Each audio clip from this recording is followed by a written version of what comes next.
that are already creating a conducive environment for the rolling out of renewable energy sources, and also the programs which are ongoing. I think they will help us to transit into renewables. Okay, our next speaker is from Nedbank Eswatini, Mr. Alex Memela, and he'll be talking to us on green energy investments for a sustainable future. Please welcome Mr. Memela with a round of applause.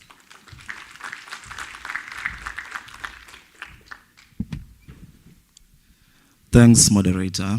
Wow, what a great session and what a great time to be in this conference, talking about a legacy that we are trying to achieve.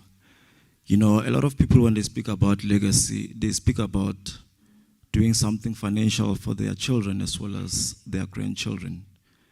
But today we are sitting here speaking about a greater legacy, which is above financial means, which is about climate change and climate resilience. Because if we don't speak about climate resilience, all these financial legacies will be meaningless. Imagine a world in 2040 where we don't have water. Today we have water for free, and we have sources like rivers. But recently we've seen a lot of droughts, we've seen a lot of climate disasters because of this climate change.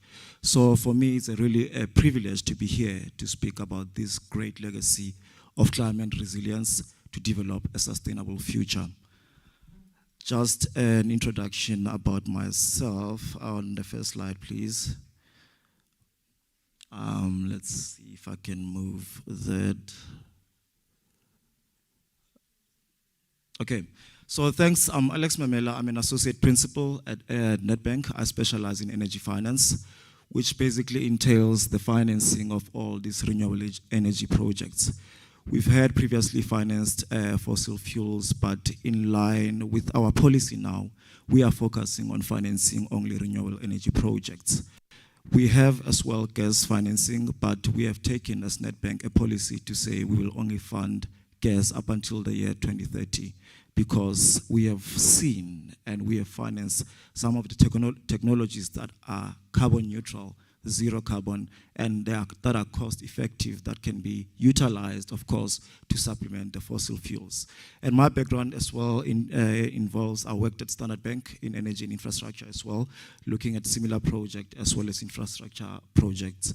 I also worked for one of the biggest global independent power producers or developers by the name of ENGIE, which is a French company which actually looks at global investments when it comes to renewable energy. As well, they've taken a policy as well to move away from oil and gas and all the fossil fuels and look into renewable energy. But someone can ask, why is it that you move from fossil fuels into renewable energy? It's because there is returns to be made when it comes to renewable energy. And the move that we are seeing by the global community is because they are trying to combat the climate change, as well realize their returns, because when you put in financial commitments, you need to realize your returns. And I've also been on the advisory side at Mazars, where I was looking at project finance as well, advising. Luckily enough, while I was at Mazars, we had an engagement with the Eswatini electricity company. Back then it was called Swaziland Electricity Company, but the name was changed. So my background, basically, I've learned quite a lot about this space and the financing of this. And the message that I want to give to you today is the message of hope, that there is finance out there for these projects. Because a majority of people, they want to undertake these solutions, but they don't know where to get the financing. Some people may think that it's impossible, but the message that I want you to take today is that financing is there, and finance is really readily available. And today we are here as partners to discuss this, where we'll share information, where we'll share ideas to say, Alex, or whoever is around here, we've got these initiatives, how do we finance this? Of course, there's a lot for me to learn this side. I've learned a lot from EEC, I've learned a lot about the regulation as well, which is what we need for us to be able to finance these projects. Okay, on the next slide, basically, it's key to understand that this problem of climate change is not a local problem. It's a global problem. And hence, the global community come together, and all the financial institutions have come together and said, let's find ways to finance these projects. As you can see, in 2010, about 11.9 billion US dollars have been invested in green energy. That has reduced to about 10.8 US dollars in 2021. That was because of COVID, were challenges that we've seen, all of us, in terms of COVID and other geopolitical challenges that we've seen, such as Russia and Ukraine. However, the key message that I want you to see in this graph on the right, out of the $10.8 billion that has been invested in green energy, about 39% of that was invested in sub-Saharan Africa. That's a clear message to say that sub-Saharan Africa is an appetite for the global community to finance these projects. And as much as we've seen a slump in the investment in this sector, luckily enough, sub-Saharan Africa saw a 45% increase, which means there's been a dedication to take some of the financing from other regions and bring it into sub-Saharan Africa, which means me and you, as citizens of sub-Saharan Africa, we need to take this opportunity and utilize it in developing these solutions.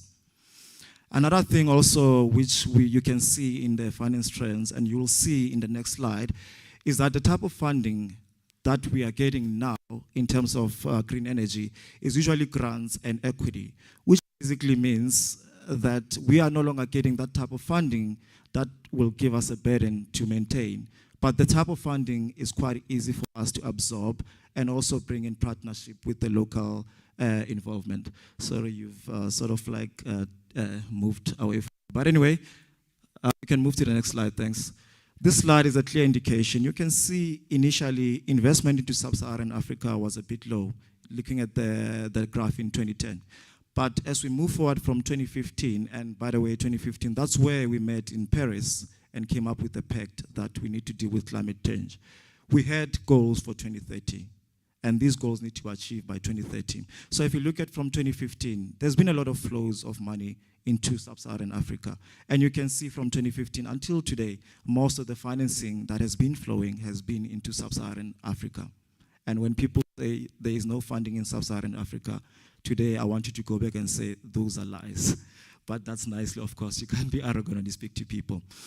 The next slide basically is to outline the type of technologies that have been looked at. Predominantly in previous years, you can see hydropower had a huge weight when it comes to the financing, right? And because of climate change, and I love that Mr. Mkonta touched on that, because climate change gives us unpredictable climate changes. One day you have a drought, one day you have a very rainy seasons.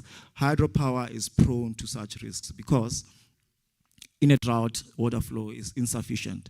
When there's floods, they need to open the floodgates because the flooding can impact those turbines there. So as much as you can have a lot of water is bad news. Too little water is bad news as well. So you need to have enough water to operate a hydropower. So because of those challenges, we've seen a lot of investments into solar power because it's readily available, it's green, there's nothing, and it's easy to implement. And the construction period for this, I've seen it can go from 6 months up to 12 months. Previously, of course, it took 24 months, but these things are changing. Like Mr. Mkonta said, the panels now, they have higher yields compared to previous times. Funny enough, someone may ask and say, how do you know all these engineering things? I'm a finance person, but because we need to understand the fundamentals for us to be able to structure the financial solutions to these. And we can see that solar PV, as well as wind, are providing higher yields, less risk, and more reliability when it comes to power production. And from an environmental perspective, they are net zero. That's why there's been a lot of investments in this. As well, the Southern Africa region is well endowed when it comes to the solar resource and the wind resource. So that's why there's been an initiative to focus on those two technologies, because we need a quick solution. To construct a solar PV plant is quicker. To construct a wind plant is quicker when compared to other types of technologies. And the graph below shows that the funds that have been flowing from 2005 to 2021, you can see with that green graph that a lot has been going into renewable energy. And so the message is there is funding for renewable energy. The next slide speaks to the type of funding that's available. You can see from the graph on the top that a majority of the financing comes from DFIs.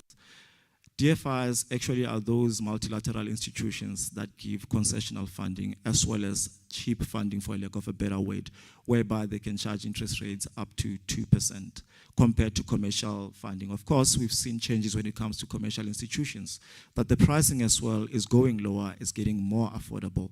And also the combination of the funding as well, you can see that equity as well forms part of the financing, which is quite majority. Those are the two types of financing that are risk-free when it comes to the counterparty and gives less burden when it comes to the counterparty, and quite favorable if you look at these type of transactions as well. And the graph below highlights this point that majority are loans, and secondly is concessional funding, which is sort of like a cheap funding. And the reason for this is because we fund these projects on a project finance basis. What do I mean by that? I mean that when we fund a project of this nature, our risk view is basically to the project. We don't look at anything else in these structures. And so we don't encumber other assets. When you have other assets, we only look at that project and the project flows. And that's why we can use so much debt. And in recent years, we are seeing projects that are being financed using up to 90% of debt, which means basically equity providers are providing nothing. There is money out there for you to fund these projects without even injecting that much. There's a lot of support out there. That's the message that we want to communicate as well. In the next slide, I just want to speak about something from the World Bank, which they call the virtuous cycle to power transition. Now, it's very key to understand that we are transitioning, right? We are not saying we're stopping fossil fuels. Tomorrow we are taking renewable energy. I had a closer friend who used to say to me, Alex, which basically means no matter how much you can eat today, you're not going to get fat. It's a process. It takes years for you to get there. That's why we call it a transition.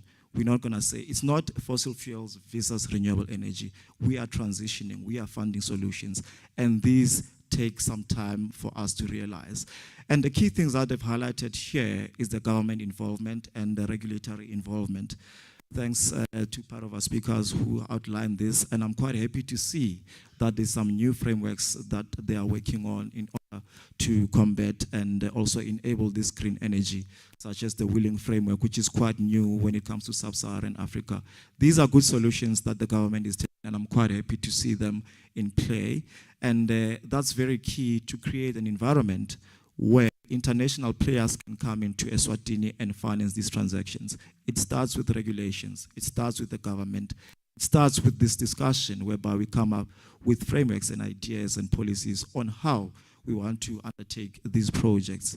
And once we found a good framework, then you can see at the bottom private capital into these projects, and we'll create a pipeline. Slowly but surely we'll see a good pipeline, and then we'll transition slowly away from fossil fuel power projects.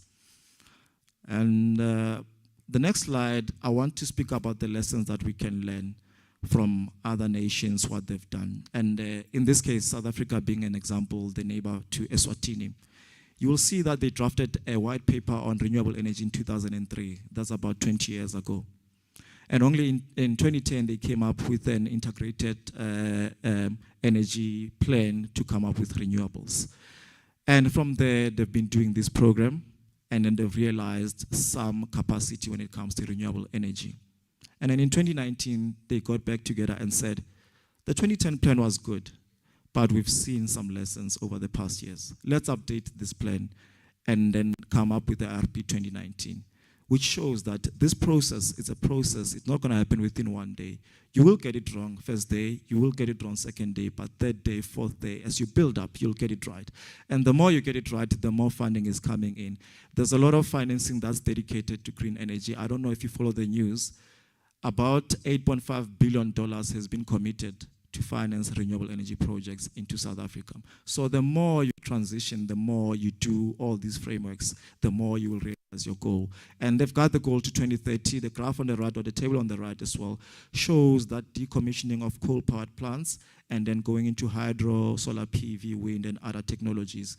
There's another technology that's not highlighted in these graphs, which is hydrogen, green hydrogen, which is coming to actually change the landscape of this sector. It's still in its infancy, but it will revolutionize the whole sector as well. And that's another opportunity we as Eswatini or we as Africans can benefit from, because we've got a lot of resources when it comes to green hydrogen as well. If we move to the next slide on the lessons as well, I mean, on the table on the top is showing their goal from where they were in 2019 up to 2030. And as well, if you look at this, a lot of people, when we speak about these technologies, they say, no, this technology is expensive. True, they used to be expensive. If you look at that graph at the bottom, you can see that the price of electricity in 2011 was 3 rand 65 cents. Last year, when they announced Rand 6, it was 50 cents. That's a drastic drop. And the question is, how is this achievable? Financing is involved as well, whereby we had to revisit some of our financing terms and come up with terms that are quite friendly, come up with conditions and terms that are quite not punitive and quite collaborative, because we realize this is a challenge for all of us and we need to be involved in all levels. Our managing director, Mr. Mike Brown, if you listen to the announcement of the results, he was quite bullish when it comes to green energy. And he said, our focus coming the next few years will be on green energy. And hence, that is why we are able to achieve such low tariffs from the 3 rands. Okay, I'll wrap up quickly. Sorry about that. And besides, we can talk about financing. We can talk about price of energy as well. There's other benefits as well. You can see there's black ownership in these projects. You can see as well there's community involvement, shareholding, where communities, they had no money to finance these projects. But through this program, the way designed such that local communities will be involved, and institutions such as Nedbank are willing to finance those local communities and local involvement and local participation. Last thing is about Nedbank as well. You can see we've been very aggressive on that on the African continent, and we've done a lot in South Africa. We've financed the biggest project in Ghana, which is a OCGT power plant. That's our dedication when it comes to Africa. And we've done as well private sector PPAs, whereby now we are not selling to Eswatini Electricity Company or Eskom, but now we are selling to private off-takers. And we've got expertise in this sector. We've been involved since 10 years ago. So Nedbank is your partner. Nedbank is not a bank. It is a bank, of course, but what I want you to take today is that Nedbank is your partner. Please feel free to come to us and speak to us, whether it's to seek knowledge or seek information. We've got the expertise, we've got the experience, we've got the track record, and we are ready to work with you. I thank you. Thanks, moderator. There's a lot of questions. Before I get into the questions, I want to iterate something. We finance renewables, and talking about renewables, it's wind, solar. We also look at biomass as well, which with projects that we are looking at even here at Eswatini. We also look at hydropower, which projects we are looking at here at Eswatini. We are looking at gas as well, which is quite clean. We have previously funded diesel projects, the OCGT projects that are powered by diesel when compared to be powered by coal. Now, there's a question, Yogoti, why stop coal and focus on renewables? I think we need to take a step back. There was a point where, let me speak to Southern Africa. There was a point where we had enough energy using coal-fired power plants. There was that point. And now these power plants are going towards the end of their life. Now we want to transition. The reality is we're not going to stop those coal-powered plants. There is enough coal to go to those power plants, and those power plants will continue going. But the question was, there's a climate change challenge, but we need electricity. Now, do we have alternatives to the coal plants that can produce power and be reliable up to this level? And the answer to that is a combination of technologies. If we look at solar and say solar produces during the day, that's true. But if you look at wind, it's more productive at night. As much as it's not that much predictable as like your base load, but it is producing at night. Now, we've seen technologies such as battery that we are adopting as well. And if you combine solar, wind, and battery, you get a base load solution. If you look at the program that was undertaken in South Africa in 2020 in terms of the risk mitigation, those technologies are base load and they are just renewable. You have a combination of wind, solar, and battery. That capacity is base load in that combination. And the price when it comes to those technologies is quite sustainable if you compare to the price that you have to pay for coal.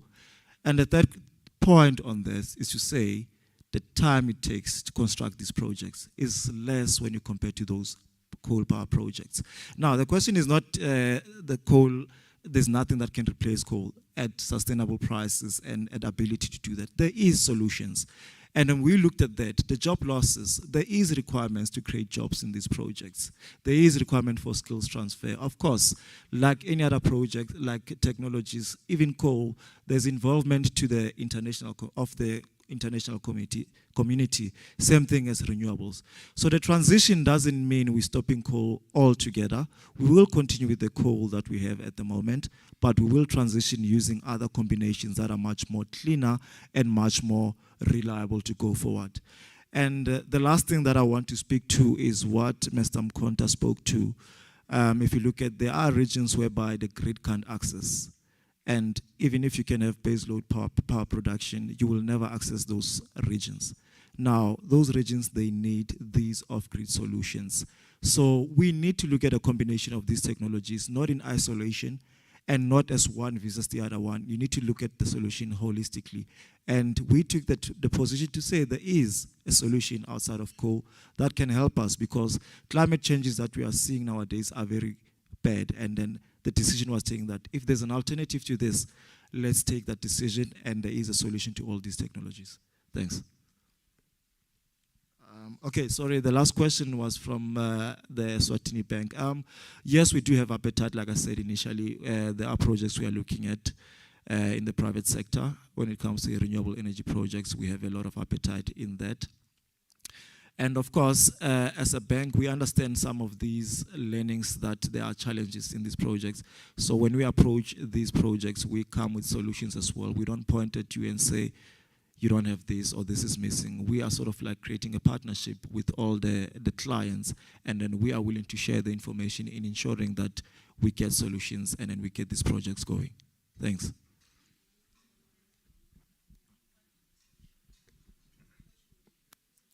Oh yeah, so, okay. So Nedbank is a commercial bank, and as such, we don't necessarily fund research projects, but there is ESG initiatives as well as sustainable finance initiatives at Nedbank, which I can get you in touch if you want to get into research funding. And as well as having relationships with all these independent power producers, they do have commitments into funding research. And I'm very happy, of course, to take your contacts and then link you to all those institutions that are going to help with when it comes to research funding. Thanks. I don't know if there was any question I didn't answer. Okay, thanks. I don't think there's any specific question.